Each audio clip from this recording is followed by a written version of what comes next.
আরো কথা বলছে দেখুন, কাজী যতক্ষণ পর্যন্ত মানুষের আত্মশুদ্ধি দিল জিন্দা হুজুরি কলব পয়দা হবে না, ততক্ষণ পর্যন্ত নামাজে মেরাজ হবে না। আসুন আমরা হুজুরি কলব পয়দা করতে হক্কানি সুন্নি পীর মুর্শিদ সহ চর্চে গিয়ে কলব সংশোধন করি। এই মন ভালো যার সব ভালো তার, মন খারাপ যার সব খারাপ তার। এই দেহের মধ্যে এক টুকরো গোশত আছে, যে গোশতের টুকরাটা ভালো হলে পুরো দেহটা ভালো হবে, আর ওই গোশতের টুকরাটা খারাপ হলে পুরো দেহটা খারাপ হয়ে যাবে। ওই গোশতের টুকরা সম্পর্কে আল্লাহ পাক বলেন কল। ওটা কি? তাহলে আমাদের কলব আগে মন ভালো তো, অন্তর ভালো আছে, হৃৎপিণ্ড। বাবা আমার পৃথিবীর সরজমিনে আমাদেরকে এগুলো বুঝতে হবে। তাহলে বোঝা গেল নামাজিরাও জাহান্নামী হবে, যে নামাজের ভিতরে খুশু খুজু নাই, একাগ্রতা নাই। আল্লাহকে পাবো।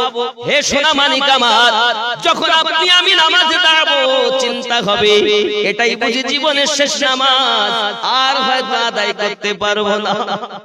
বিবির চিন্তা চলবে না, বাচ্চার চিন্তা চলবে না, সংসারের চিন্তা চলবে না। আল্লাহ গো তুমি আমাকে শ্রেষ্ঠ বানিয়েছো, তুমি পাঞ্জেগানা নামাজের অর্ডার দিয়েছো। আমি তোমার বান্দা হিসাবে, আমি তোমার বান্দি হিসাবে তোমার দ্বারে ঝুঁকেছি গো মালিক। হয়তো জীবনে শেষ নামাজ পড়তেছি, গ্যারান্টি নাই আবার পড়তে পাবো।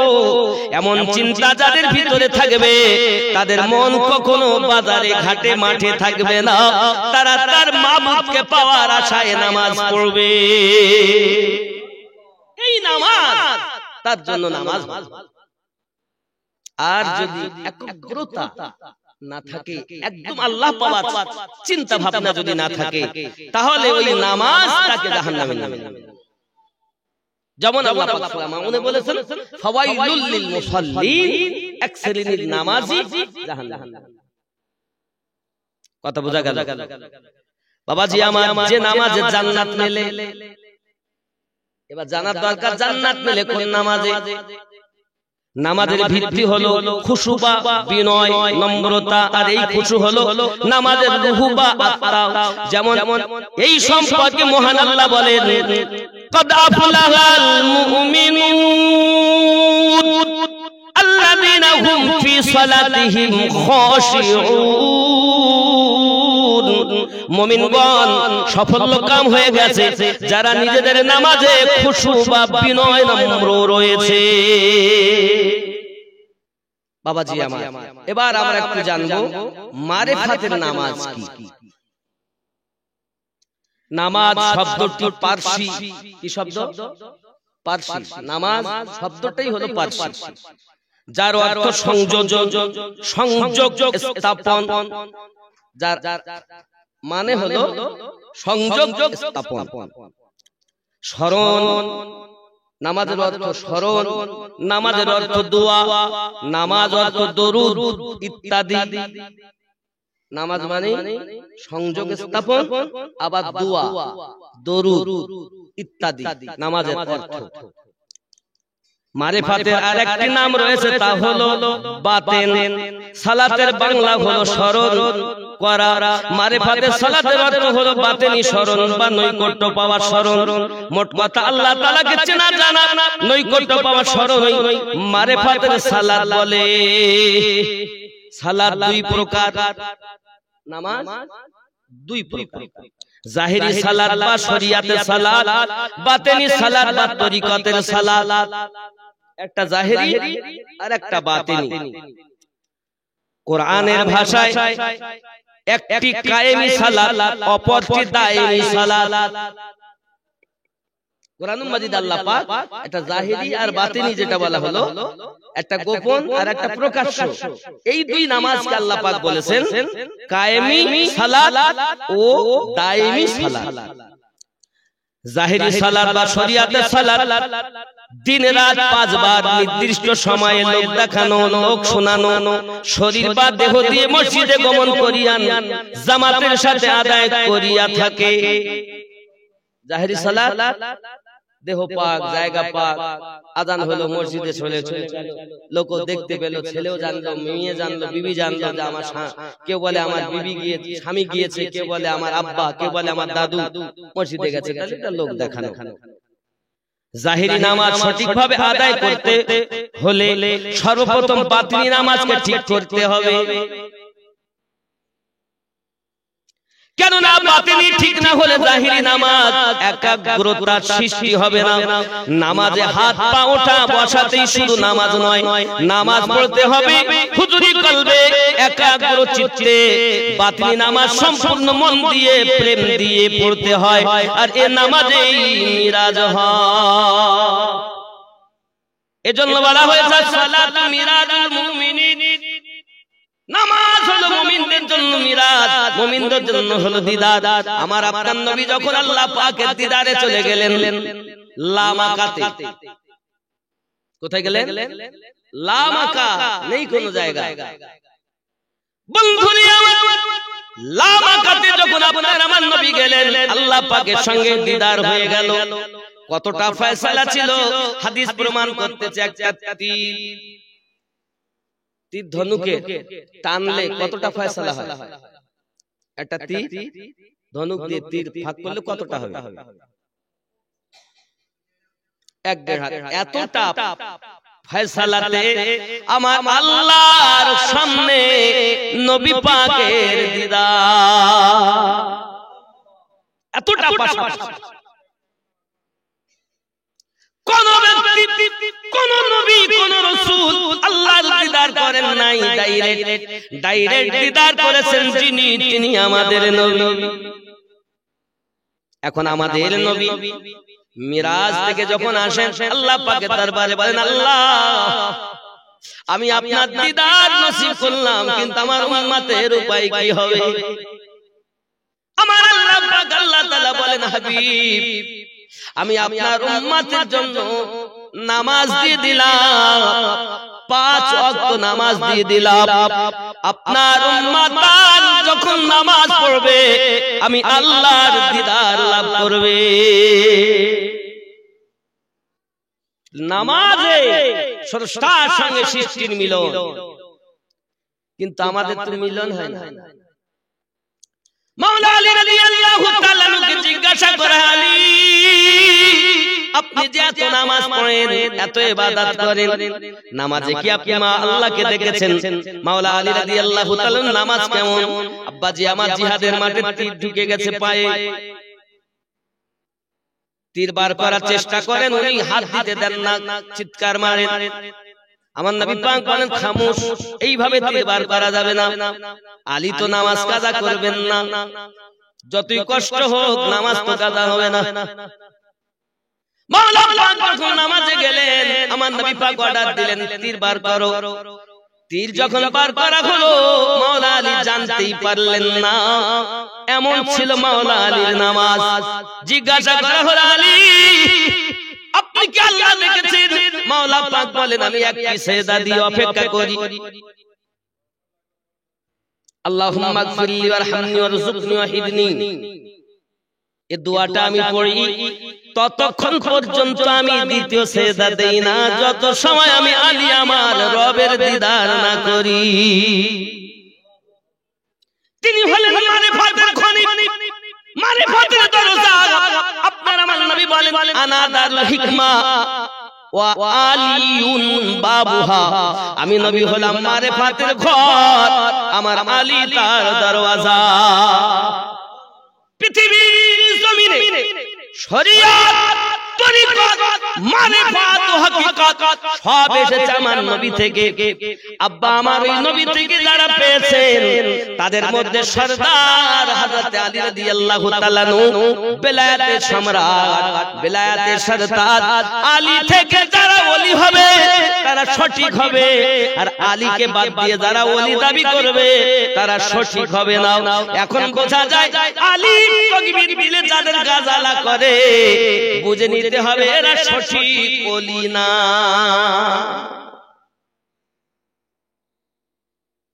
কার ঘাড়ে যাবে আমি জানি না, কোরআন ও হাদিস রিসার্চ করে আমরা যেটা পাই, কারণ আপনি যদি বলেন হুজুর এটা আপনি কোথায় পেয়েছেন যে আলীকে না মানলে ওলি হবে না, আমি বলিনি। আপনি সিয়াসিতার হাদিস খুলুন, আপনি মুসলিম শরীফ খুলুন, সহিহ বুখারী খুলুন, আপনার আমার নবী সাল্লাল্লাহু আলাইহি ওয়াসাল্লাম যখন হজ করতে গেলেন গাদির খুমে নবী আমার 1,24,000 সাহাবায়ে কেরাম রিদওয়ানুল্লাহি তাআলা আলাইহিম আজমাইনদের মাঝে বলেছিলেন, মাওলা আলী পাকের হাত এইভাবে ধরেছিলেন, মানুষের হাতটা দেন এইভাবে হাত ধরে বলেছিলেন আনা, আমার নবী পাক বললেন মান কুনতু মাওলাহু ফাহাদা আলিয়ুন মাওলাহু, আমি নবী যাদের বন্ধু আমার আলী তাদের বন্ধু।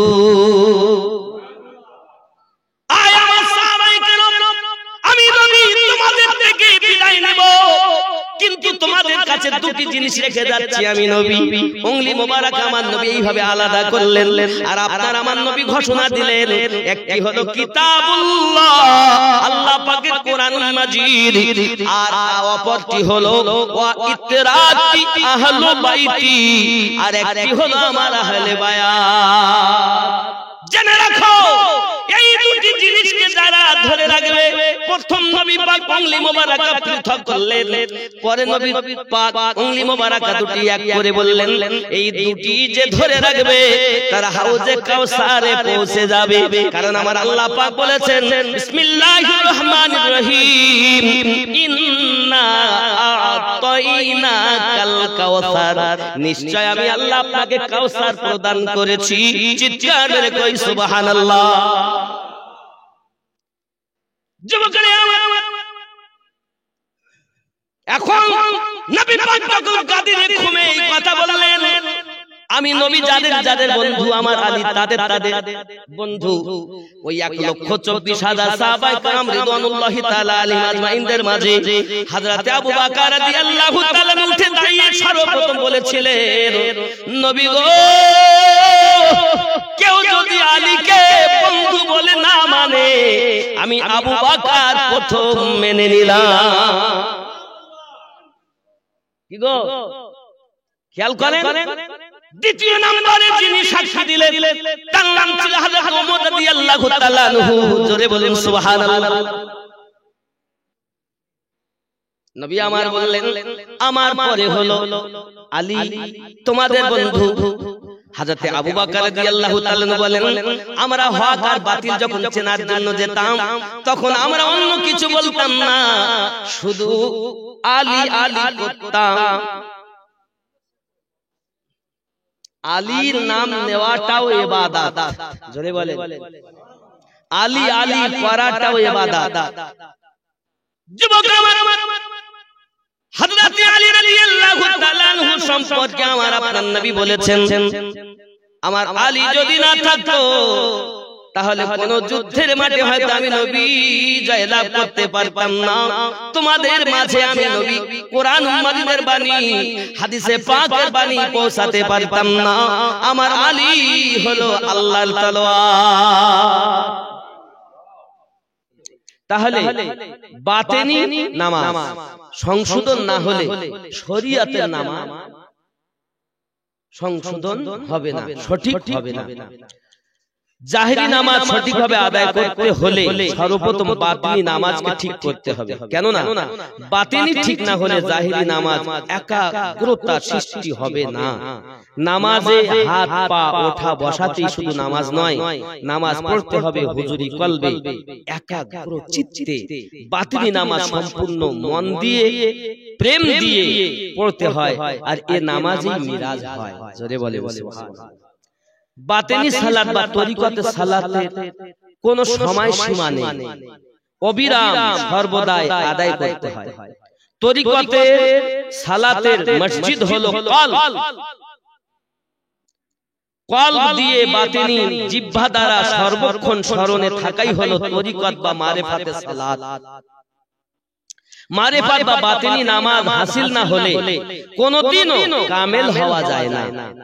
বাতিনি নামাজ মানুষকে কুকর্ম হতে দূরে রাখে, যেমন আল্লাহ তাআলা বলেছেন ইন্নাস সালাতা তানহা আনিল ফাহশাই ওয়াল মুনকার, সূরা আনকাবুত আয়াত নাম্বার 45। কি বললেন আল্লাহ তাআলা খেয়াল করুন। কিন্তু বাস্তবে দেখা যায় আল্লাহ পাক বলেন নিশ্চয় নামাজ মানুষকে বেহায়াই বুরি কর্ম থেকে সরিয়ে রাখে। জোরে বলে ইন্নাস সালাতা তানহা আনিল ফাহশাই ওয়াল মুনকার, নিশ্চয় নামাজ খারাপ কাজ থেকে বিরত রাখে। কিন্তু বাস্তবে দেখা যায় ভিন্ন চিত্র। মানুষ নামাজও আদায় করছে, ঘুষও খাচ্ছে, সুদও খাচ্ছে, জিনা করছে, চুরি করছে। তাহলে কিভাবে নামাজ অসৎ কাজ থেকে বিরত রাখলো? কথা কি বোঝা যাচ্ছে? ভালো করে বুঝবেন কথাগুলো। বাবা মা, তরিকত বা মারিফাতের নামাজ হাসিল না হলে কখনোই নামাজে সফল হবে না। 5 ওয়াক্ত নামাজের পথ দেখানো নামাজ বটে। খোদার প্রেমিকগণ সব সময় নামাজে রত থাকে। পানি কৌড়ি যেমন সারাদিন পানিতে থেকেও তার পানির তৃষ্ণা মেটে না, সেইরূপ আল্লাহর ইশক বা প্রেমে বিভোর চিত্তে মানুষ নির্দিষ্ট ওয়াক্ত মতো আদায় করেও তৃপ্তি হয় না, বরং সব সময় নামাজ বা আল্লাহর স্মরণে রত থাকে। সূত্র বেলায়েতে মুতলাকা। জোরে বলে সুবহানাল্লাহ। শরীয়তের নামাজের কিবলা হলো বাইতুল্লাহ। এই যে আমরা নামাজ পড়ি কোন দিকে ফিরে? কাবার দিকে ফিরে। তাহলে আমাদের কিবলা হলো বাইতুল্লাহ, ঠিক কি না? তরিকত বা মারিফাতের নামাজের কিবলা হলো মাশুকের চেহারা। মাশুকের চেহারা, মাশুক বলতে কি? আপন মুর্শিদ, আপন মাশুক যার। নবীর আশিক, নবী তার চেহারা। আল্লাহর আশিক, আল্লাহর চেহারা। কিন্তু দেখেছেন কি আল্লাহ কখনো? দেখেন আশিক তার মাশুকের চেহারা। শরীয়তের কিবলা বাইতুল্লাহ, কিন্তু মারিফাতের কিবলা হলো তার মাশুকের চেহারা। জোরে বলেন সুবহানাল্লাহ। সে মাশুক যদি আল্লাহ ওয়ালা হয় তাহলে আল্লাহ তার মাশুক, সে হলো আশিক, তাহলে আল্লাহ হলো তার। সে যদি নবী ওয়ালা হয়ে যায় তাহলে নবী হলো তার কিবলা। আরো জোরে কোন সুবহানাল্লাহ। কথা কি বোঝা যাচ্ছে? এগুলো বুঝতে হবে, এগুলো মারিফাতের কথা। বাবাজি আমার, এবার খেয়াল করুন, মারিফাত বা বাতিনি নামাজ হাসিল না হলে কোনোদিনও কামেল হওয়া যাবে না। এখানে আমরা আরো দেখতে পাই শরীয়তের নামাজের কিবলা ও মারিফাতের নামাজের কিবলা। ইশকের নামাজ রুকু সিজদা ছাড়াই হয়। প্রেম সৃষ্টি হতেই সমস্ত কিবলাকে বিনাশ করে দেওয়া হয়েছে। তাই আশিকের কিবলা মাশুকের চেহারা ছাড়া অন্য কিছু নয়। মাকতুবাতে সাদিতে এই কথা উদ্ধৃত করা আছে। এইজন্য আমাদের তরিকতের সবক আছে, নামাজের পর তোমরা বসো, মাশুকের চেহারাকে স্মরণ করো। কে মাশুক? যার কাছে আপনি বায়াত হয়েছেন। আপনার মুর্শিদ আপনার জন্য হলো মাশুক, আপনি হলেন তার আশিক। আপনি তার চেহারাকে সব সময় স্মরণ করে হাত পা চোখ কান বন্ধ করে ভিতরে ভিতরে আল্লাহ আল্লাহ করেন। এটা হলো নকশবন্দিয়া মুজাদ্দিদিয়া তরিকা সবক। জোরে বলে সুবহানাল্লাহ। শরীয়তের নামাজে যেমন মসজিদ আছে, তরিকত বা মারিফাতের নামাজের মসজিদ আছে। তা হলো কল। তরিকতের নামাজের মসজিদ হলো কল। খুব ভালো করে বুঝবেন। এখানে আরো বলা হচ্ছে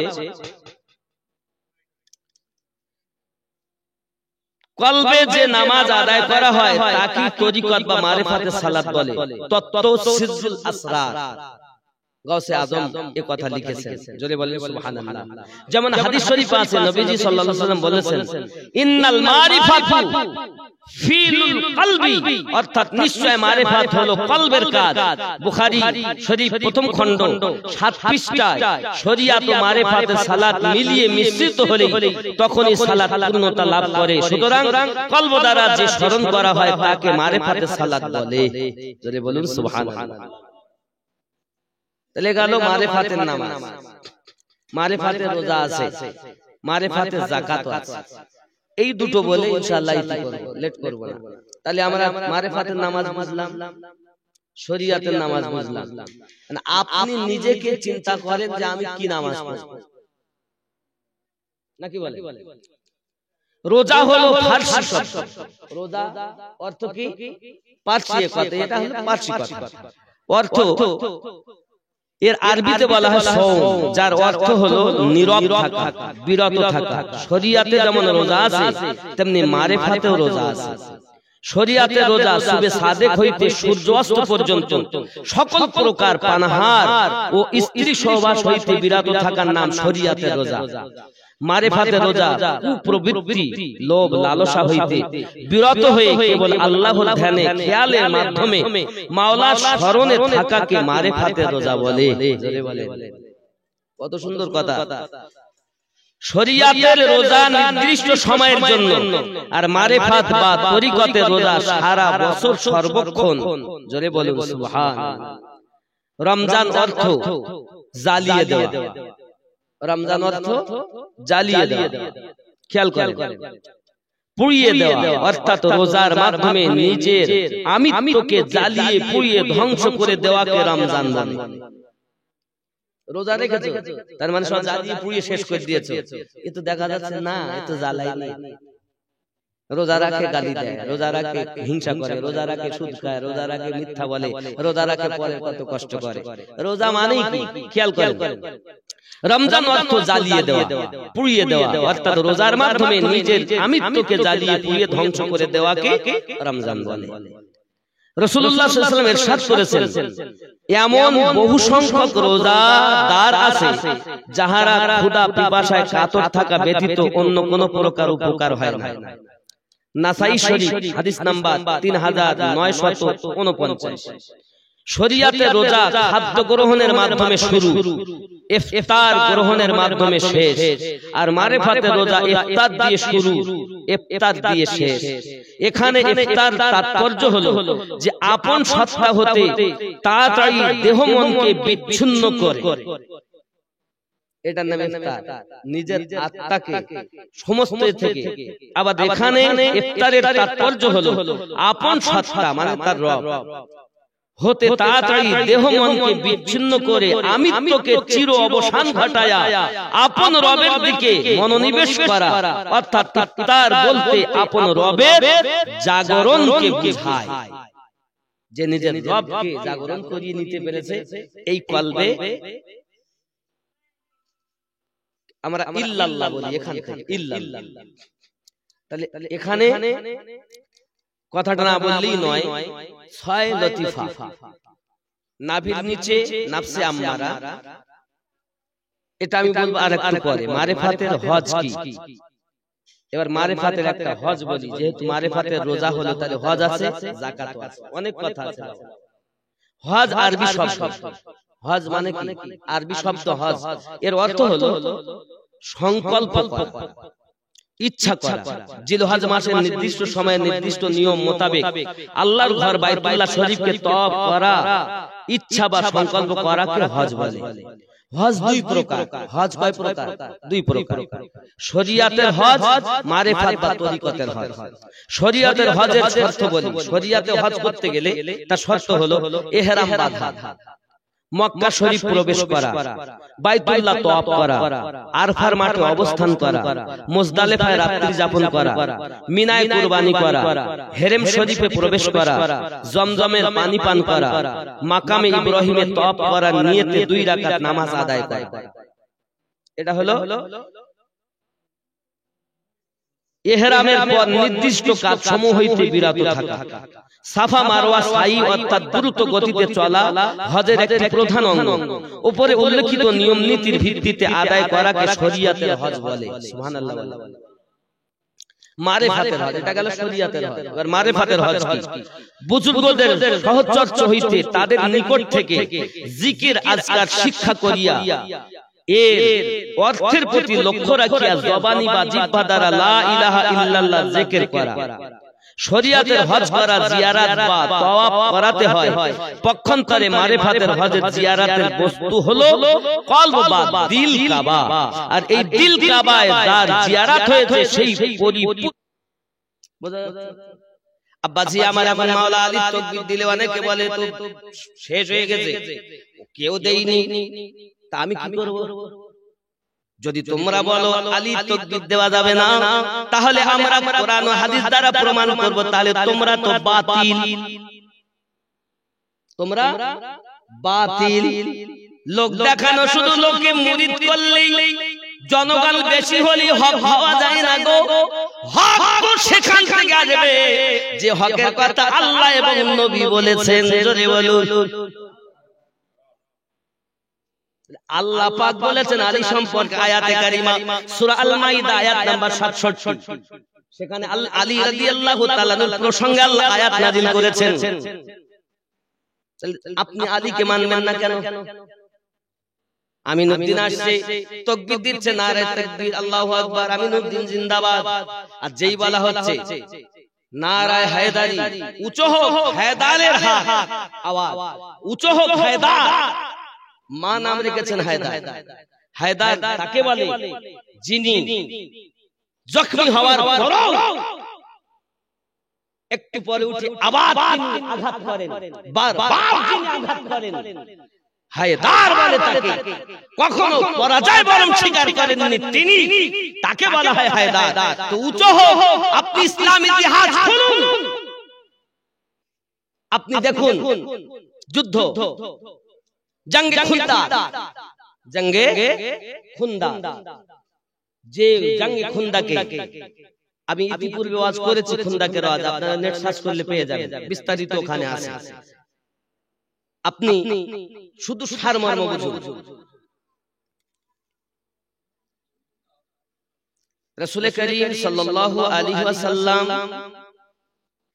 মদিনাতুল মুনাওয়ারায় একটা যুদ্ধ করবেন, পরামর্শ হয়ে গেল। মক্কা থেকে 12,000 মতান্তরে 10,000 সেনা মদিনাকে ধ্বংস করার জন্য এসেছে। হযরতে সালমান ফারসি রাদিয়াল্লাহু তাআলা যিনি আমাদের তরিকতের ইমাম, জোরে কোন সুবহানাল্লাহ, তিনি পরামর্শ দিলেন, ইয়া রাসূলুল্লাহ সাল্লাল্লাহু আলাইহি ওয়াসাল্লাম, আমার মনে হয় গর্ত খোঁড়া দরকার, সেই গর্ত পার করে যেন মক্কাবাসী মদিনায় প্রবেশ না করতে পারে। জায়গায় জায়গায় গর্ত খোঁড়া হলো, তাকে বলা হয় খুন্দাকের যুদ্ধ। হযরত সালমান ফারসি রাদিয়াল্লাহু তাআলা আলোচনাতে পরামর্শে এই গর্ত খনন করা হয়। কিন্তু হাদিস শরীফ প্রমাণ করছে যখন সাহাবী রাসূলেরা বড় বড় সব যোদ্ধা গিয়ে পাথরে আঘাত করছে, কোদাল আর ঢোকে না। যখন কোদাল ঢুকছে না, তখন কি হবে? আমার আপনার নবী সাল্লাল্লাহু আলাইহি ওয়াসাল্লাম কোদাল নিলেন। আয় হায়, ইসলামকে বাঁচানোর জন্য আপনার আমার নবী কি করেছেন? কোদালটা নিলেন আর আল্লাহু আকবার বলে যেই না চাটানে আঘাত করেছে, সঙ্গে সঙ্গে নবী আমার বলছেন, সাহাবী রাসূল দেখো আল্লাহ পাক আমি নবীকে ইয়ামিনের চাবি দিয়ে দিয়েছে, আর ওই চাটান ভেঙে চুর, সেখান থেকে অগ্নি শিফিলঙ্গ বার হতে লেগেছে। সুবহানাল্লাহ। রাসূল করিম রউফুর রহিম দ্বিতীয়বার আল্লাহু আকবার বলে আবার কোদাল মারলেন, সঙ্গে সঙ্গে পারস্যের চাবি আল্লাহ আমি নবীর কাছে দিয়েছেন। জোরে বলে। এই হাদিস থেকে প্রমাণিত হয় এই দেশ জয়লাভ হয়েছে দ্বিতীয় খলিফা ওমর রাদিয়াল্লাহু তাআলা। খেয়াল করবেন, আজ আপনারা অল্প সংখ্যক মানুষ আমার কথা শুনছেন, এরপর লক্ষ লক্ষ মানুষ, দুনিয়ার মানুষ ইন্টারনেটের মাধ্যমে কথাগুলো শুনে। কথা বুঝতে পারছেন যুবক? আমি বুঝাতে চাচ্ছি এটাই, রাসূল করিম সাল্লাল্লাহু আলাইহি ওয়াসাল্লামকে আল্লাহ গায়েবের সংবাদ এমন দিয়েছেন, এখনো ওমর রাদিয়াল্লাহু তাআলা খলিফা হননি। নবী পাক সাল্লাল্লাহু আলাইহি ওয়াসাল্লাম দুনিয়া থেকে ইন্তেকাল করার পর আবু বকর রাদিয়াল্লাহু তাআলা প্রথম খলিফা হবেন, ফারুক আযম রাদিয়াল্লাহু তাআলা দ্বিতীয় খলিফা হবেন। আর সেই সময় ওই দেশগুলো জয়যুক্ত হবে, চাবি চলে আসবে। নবী খুন্দাকের যুদ্ধে বলছেন, কোদাল মেরেই বলছেন আল্লাহ পাক ইয়ামিনের চাবি আমার কাছে দিয়ে দিয়েছে। আল্লাহ পাক পারস্যের চাবি আমি নবীর কাছে দিয়ে দিয়েছেন। এই হাদিস থেকে প্রমাণিত হয় ওমর রাদিয়াল্লাহু তাআলা আনহু দ্বিতীয় খলিফা হবেন, এটা আমার নবী বহু আগে গায়েবের খবর দিয়ে গিয়েছেন। অনেক কথা এই খুন্দাকের যুদ্ধের অনেক বর্ণনা শুনবেন। আমি এই খুন্দাকের যুদ্ধ খালি একটা ঝলক আপনাদের কাছে তুলবো। সেই যুগে ছিল আমার ইবনে উদ, মক্কা নগরে সব থেকে বড় যোদ্ধা। তার মোকাবিলায় কেউ আসতো না। আমার কথা কি বুঝতেছেন? এখন ওমর ইবনে উদ মক্কা নগরে কেউ নাই তার মোকাবিলা করার। সে একাই এমন পালোহান, কিছু মনে করে না, বিশাল উঁচু, বিশাল লম্বা, আর সেইভাবে পুরো তৈরি হয়ে এসেছে মদিনাকে শেষ করবে বলে। মক্কা থেকে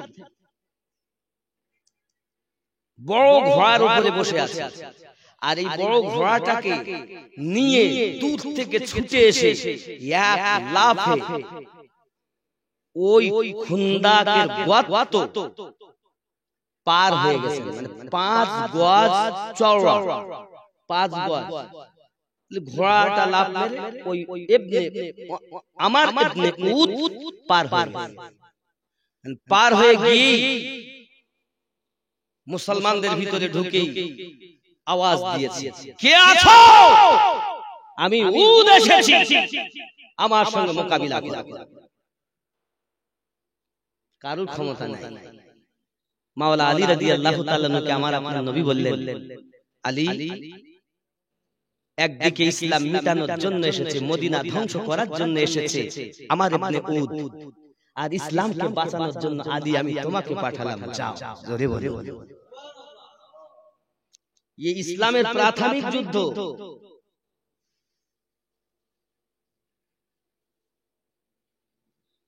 সমাজে যদি ইসলামের ইতিহাসগুলো তোলা হতো, তাহলে আমাদের ঘরের যুবকেরা বুঝতে পারত যে কত কষ্টের বিনিময়ে আজ আমরা মুসলমান দাবি করতে পারছি।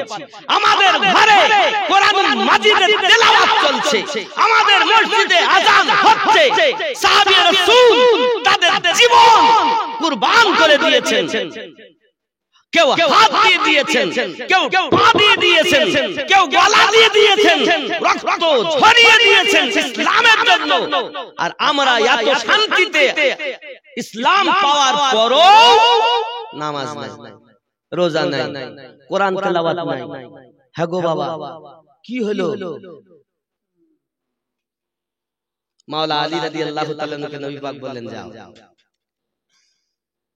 হাদিস শরীফে উল্লেখ করা এমন ভাবে তুমুল যুদ্ধ হচ্ছে, বাবা এত ধুলা আর এত বালি উড়েছে, ঝনকার বাজছে, কে মরছে কে বেঁচে থাকবে কোনো কিছু দেখা যাচ্ছে না। দুই কেউ দেখতে পাচ্ছে না, এত ধুলো উড়েছে।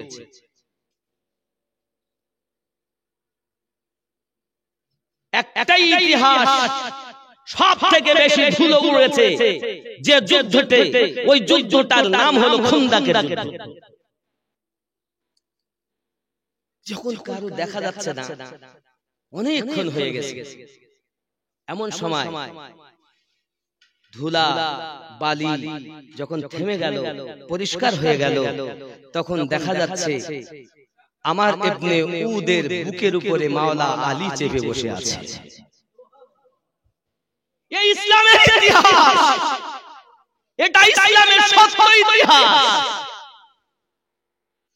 হাদিস প্রমাণ করছে মাওলায়ে কায়নাত হযরত আলী কারামাল্লাহু ওয়াজহুল কারীম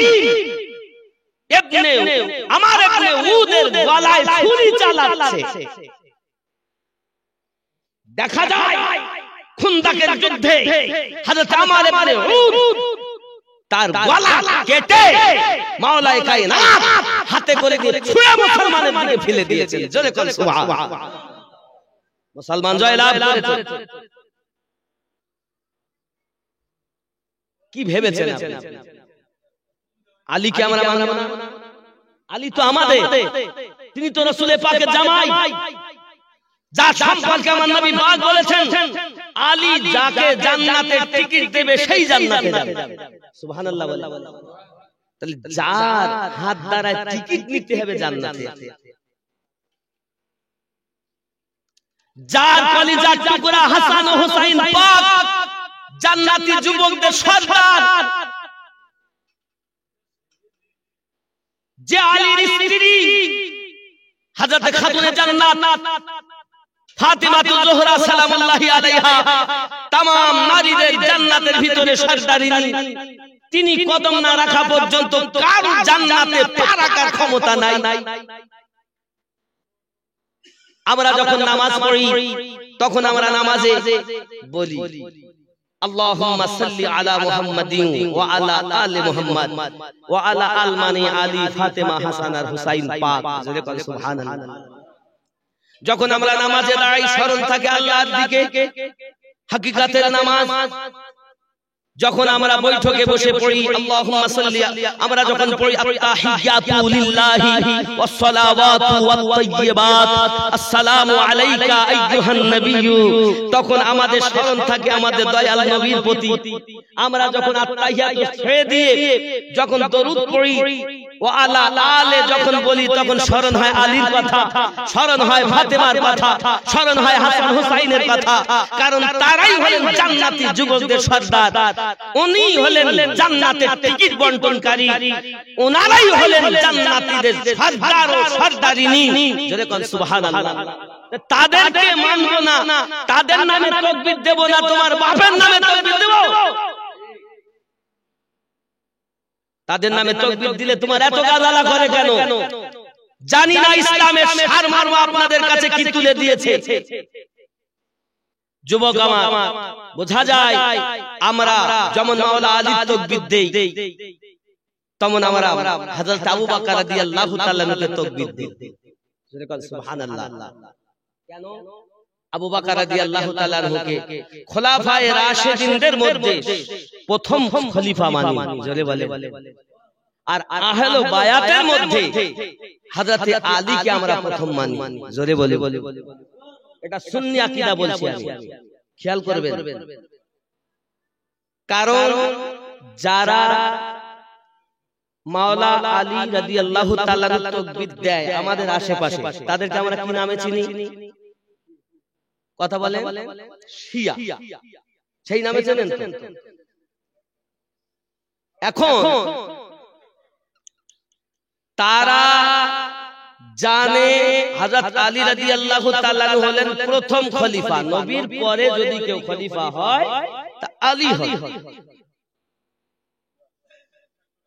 এখানেই গিয়ে আহলুস সুন্নাত ওয়াল জামাতের মত এটাই, খোলাফায়ে রাশিদিনদের ভিতরে প্রথম নাম্বার আবু বকর রাদিয়াল্লাহু তাআলা আর আহলে বায়াতের মধ্যে সর্বপ্রথম হযরত আলী রাদিয়াল্লাহু তাআলা। আর ওরা সিদ্দিক আকবর রাদিয়াল্লাহু তাআলা কে প্রথম খলিফা মানেন না, ফারুক আযম রাদিয়াল্লাহু তাআলা কে দ্বিতীয় খলিফা মানেন না। তাহলে এই যে হাদিসটা আমি খন্দকের হাদিস বললাম, আমার নবী যখন কোদাল মারলেন তখন বললেন ইয়ামিনের চাবি দিয়ে গেছেন, আল্লাহ পারস্যের চাবি আমাকে দিয়ে দিয়েছেন, আর সেটা হবে ওমর রাদিয়াল্লাহু তাআলা দ্বিতীয় খলিফা হবেন। আমার নবী পাকের এই সংবাদ দিয়ে ওমর দ্বিতীয় খলিফা হবে এ প্রমাণ করে। জোরে বলুন। অনেক কথা, যাই হোক না বাবাজি আমার, তাহলে আমরা এই তরিকত পেয়েছি। এবার মাওলা আলী রাদিয়াল্লাহু তাআলা আনহু ফায়েজ আমাদের তরিকত, নবী পাক থেকে তরিকত কিভাবে এসেছে দেখুন। আবু বকর রাদিয়াল্লাহু তাআলা যাহা পেয়েছেন সব মুহাব্বতের বিনিময়ে পেয়েছেন। জোরে বলে।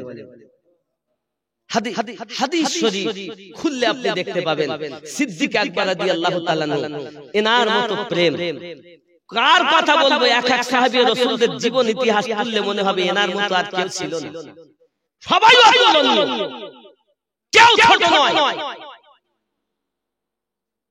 আবু বকর রাদিয়াল্লাহু তাআলার অবস্থা দেখেন, আমার রাসূল সাল্লাল্লাহু আলাইহি ওয়াসাল্লাম বলেন, কে আসো আমার এই রুমালে দাও। সবাই সবকিছু এনে এনে দিয়েছে। হযরতে আবু বকর রাদিয়াল্লাহু তাআলা কিছু নেই দেওয়ার মতো। উনি বাড়িতে গিয়ে দেখলেন কিছু নেই, তা কি করবেন? নিজের পরিধানের বস্ত্র খুলে আমার নবী পাকের চাদর মোবারকায় দিয়ে গেছেন। পাঠিয়ে দিয়েছেন যখন, এমন সময় সিদ্দিক তো সামনে নাই, আল্লাহর ফেরেশতা জিবরাইল এসে হাজির হয়ে গেছে। দেখছেন খেজুরের যে পাটি থাকে না মোটা, এরকম মোটা একটি পোশাক জিবরাইল আমিনের পরিধানে। নবী পাক বলছেন, জিবরাইল এমন হালাত কেন? তা জিবরাইল আমিন বলছেন, ইয়া রাসূলুল্লাহ, ইয়া হাবিবাল্লাহ, আবু বকর রাদিয়াল্লাহু তাআলা আনহু যাকে আপনি এত ভালোবাসেন, তিনি আজ পরিধানের বস্ত্র খুলে আপনার চাদরে দিয়েছেন। তার ইচ্ছা এই দানটাই যদি আল্লাহ কবুল করেন, আর আমি আবু বকর কিছু নেই বলে বঞ্চিত হব, তা তো হতে পারে না। তাই পরিধানের বস্ত্র খুলে দিয়েছেন। আল্লাহ আমাকে অর্ডার করেছেন, জিবরাইল তুমি ওই পোশাকে যাও যে পোশাকে আমার আবু বকর গেছে। জোরে বলে। সবাই তো আপন আপন বাড়িতে কিছু না কিছু রেখে এসেছে, কিন্তু আবু বকর রাদিয়াল্লাহু তাআলা কিছুই নাই, সব দিয়েছেন। জিজ্ঞাসা করায় সিদ্দিক আকবর উত্তর দিয়েছিলেন, ইয়া রাসূলুল্লাহ, ইয়া হাবিবাল্লাহ, আমার বাড়িতে আল্লাহ এবং তার রাসূল আছে, আর কিছুই নেই। আরো জোরে বলে। তাহলে আমরা যদি নবীর উম্মত হই, সেই আবু বকর রাদিয়াল্লাহু তাআলার ভক্ত হই, তাহলে আমাদের ঘরে আল্লাহ ও নবী আছেন। জোরে বলে। নবী আছেন তো আমাদের বাড়ি, আমাদের কাছেই তো আমরা মানতে চাই। কত মৌলবি আমাদের কথা বলছে, রোজার কথা বলছে, হজের কথা বলছে, তো যেই বলি নবী কি তোমার কাছে আছে, তাদের নবী কি থাকবেন? ফেরেশতা কাছে আছে, এটা বিশ্বাস হয়, তো নবীর প্রতি তাদের ঈমান নাই। আবার তারা বড় নামাজ দিয়েছে, রোজা দিয়েছে, হজ দিয়েছে, যাকাত দিয়েছে, হাব্বা জুব্বা দাড়ি টুপি দিয়েছে, ঈমানটা নিয়ে চলেছে। আরে নবীকে যদি তুমি নিকটেই না মানো, তাহলে নামাজে যখন তুমি গিয়েছো, নামাজে গিয়ে তো পড়তো আসসালামু আলাইকা আইয়ুহান নবিয়্যু, এই নবীর উপরে দরুদ ও সালাম, আর বাইরে এসে বলতেছো আমি মঙ্গলাটি নবী মদিনায়।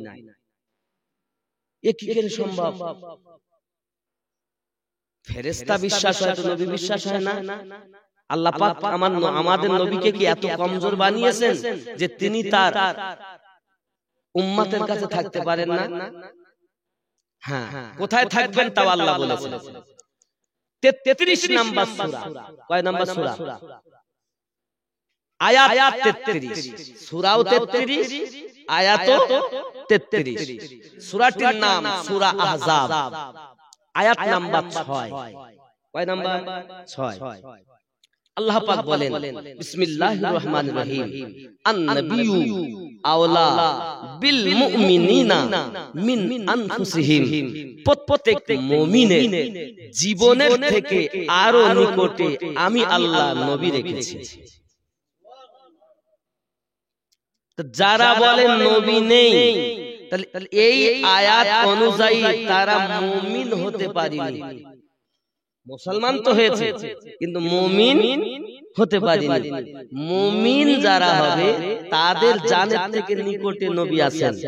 আর আল্লাহ নামাজ পড়তে বলেছেন মুমিনকে, রোজা রাখতে বলেছেন মুমিনকে, হজ করতে বলেছেন মুমিনকে, যাকাত দিতে বলেছেন মুমিনকে। তাহলে মুমিন না হলে তো নবী পাবে না, আর মুমিন না হলে তো নামাজও হবে না। তাই আমি বলেছি, নামাজ দিয়েছে, রোজা দিয়েছে, হজ দিয়েছে, যাকাত দিয়েছে, দাড়ি টুপি দিয়েছে, কিন্তু ঈমানটা নিয়ে চলে গেছে, ওদের নবী এখানে নাই। তাহলে আল্লাহ পাকের আয়াত অস্বীকার করা হলো নাকি? নবী এমন থাকবেন কেমন করে?